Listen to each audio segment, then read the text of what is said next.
essentially what this is saying that you can change it by your actions, because what are formations? What are sankharas? They are three.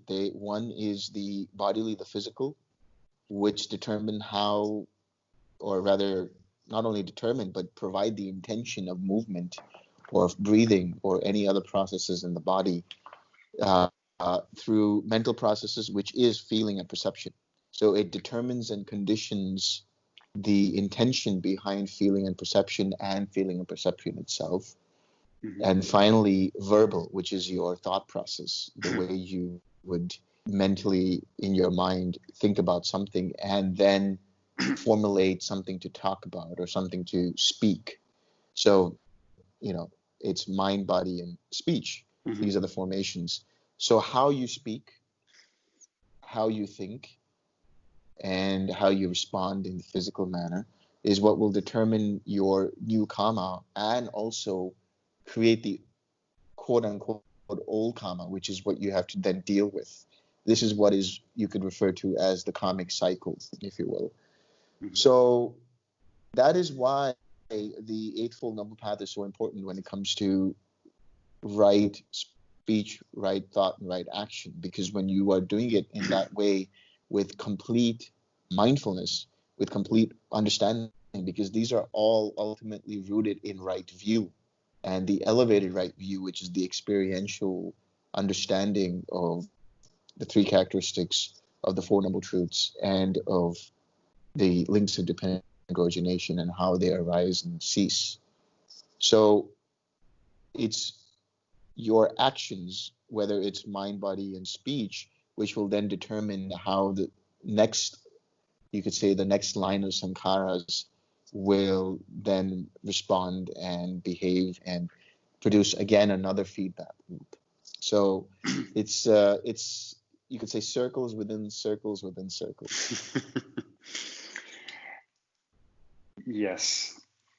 And then if we continue, and I think you already answered that question, if we continue on the next page, 176, then she's describing the dilemma. And the dilemma then is so I'm quoting now the book, the basic dilemma could be stated thus: if there is control, then there must be a controlling power which must be self-existing or independent and self-acting. But this, to the Buddhist, seems too close to the self to be acceptable.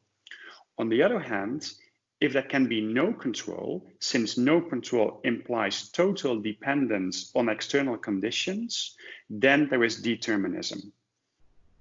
Now I continue.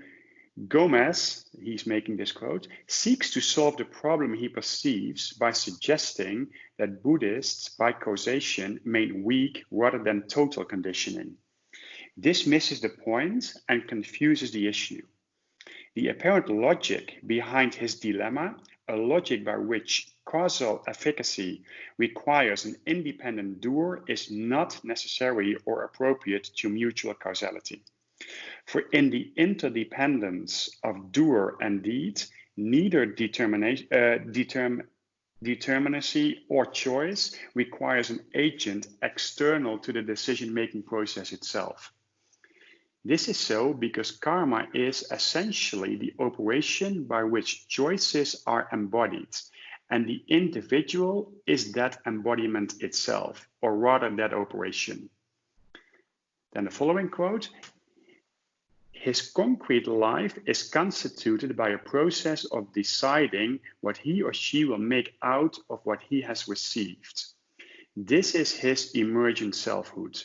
What he makes out of what he has received is who he is. This is also his emergent freedom, because he now is his decision.